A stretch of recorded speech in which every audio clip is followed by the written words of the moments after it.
Second grade, today's the day. We are going to finish our Grant Wood landscapes. So last week we used we didn't use a black Sharpie. We used every color but black Sharpie to put in our details in our crops at the bottom. And then we did the rays of our sun at the top. We erased our pencil marks so that we would be ready to add paint today. We're going to use the tempera cakes today. If you are new to Burnham Woods, you've not heard me say this before, but the secret to using tempera cakes is water. We don't dig into these. I know it looks like they've been dug into, but that's just where the water has taken the paint away. The secret to tempera cakes is water. You're going to use these like a water color. So I'm going to start by putting water in all of them, and they might be wet already because kindergarten used them earlier. I'm going to take water and put some water in each one to get the paint started, because you have to activate the paint. You might use black and brown, so I'll just put a little bit on top. You might not. So you're going to let this kind of sit to get it started. See the puddles in it? See that? That's what you want. The paint you're going to pick up is at the bottom. You're not going to swirl your brush around inside. Okay, so on our landscapes, you're going to choose colors to complete everything on here. Your sun should be warm colors. They should be red, orange, and yellow. Your crops at the bottom, you can choose whatever color you want. It does not matter to me. I usually stick, like if I did a green section, then I'll do green paint. If I did a blue section, I'll do blue paint. Here's a trick though, so that you don't have a runny mess. When I do my crops, I'm going to do this one, then this one, then this one, then this one, so that it has time to dry before I go back and do the other ones. So I'm going to do some of the sun's rays and some of the crops, and then after it has a chance to dry a little bit, I'll go back and do the other ones. That way you don't have so much water and it's not running together. So here we go. I'm going to start with my orange. I'm going to get some water on my brush and pick up some orange paint. There's a puddle right here in the bottom. So all I'm doing is taking my brush. I'm actually going to kind of wipe it because I don't want too much. And then you are going to come on here and paint. All of your paint today should be see-through. It should not be so dark or heavy that you can't see through it. I'm going to skip this one to give this one time to dry. I'm going to come onto here and do this ray.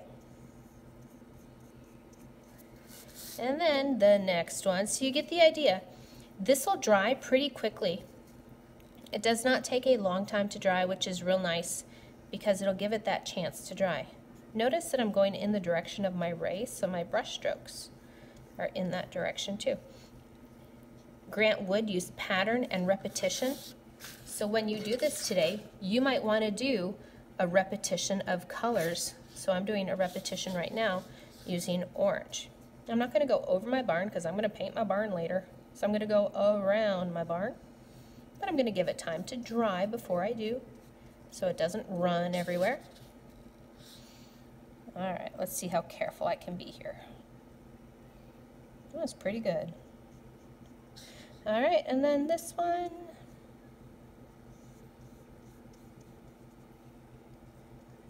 So I'm going to give these a chance to dry before I do the ones next to it.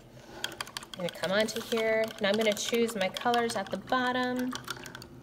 Let's see. I'm going to start with green. So I'm going to dip my brush. See how there's green paint in the bottom? That's what I want. I'm going to dip my brush into the green, and I'm going to go right over top of this crop. Your Sharpie will show through. That's why I had you guys use dark Sharpies. Then I'm going to skip. I'm going to do this one green as well, because I did a pattern in my crops. I'd have the stripes, the 3 lines, loop-de-loops, fish scales. Stripes, 3 lines, loop-de-loop, fish scales. So I did pattern in here as well as pattern inside each crop. There we go. And then, so that's my last one of that. I'm gonna come back and I'm gonna skip this one and do this one next. So that one's blue. Like I said, I usually, if I did this one blue with Sharpie, I'm gonna do this one blue. But if you wanted to do it orange or something, you could. All right. So you get the idea. Your entire paper is going to be painted by the end of today. No one should have paint on their page where you cannot see through the Sharpie. Every painted area on here, you should be able to see through the paint to the Sharpie. If your paint gets really dry, see how I'm purposefully doing this wrong right now. Do you see how dark that is? Nobody's paint should be that dark. I'm doing this wrong to show you. Nobody's paint should be this dark where it covers up your Sharpie. That's not what we're going for. If you have that, what you have there is a massive amount of paint, and you need water to make it work again. So I'm going to clean my brush a little bit here, and then I'm just going to add water, and then once again you can move it around. Water is your friend with these. And if you weren't at Burnham Woods last year, you didn't use these. In first grade, we did use these last year. So you know the water trick already. Now these up here at top are already pretty dry, so I could come back and do the other rays while these dry down here. Be really careful. If you need a small brush, let me know. I have small brushes if these aren't small enough.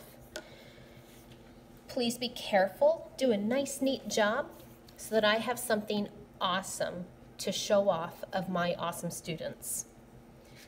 If you need help, ask the people around you, ask me. Use a paper towel to clean off your brush. If you need new water because your water is totally gross, you can get more water, but you don't need to ever fill it more than halfway full. When you're done, brushes to the sink, water to the back counter.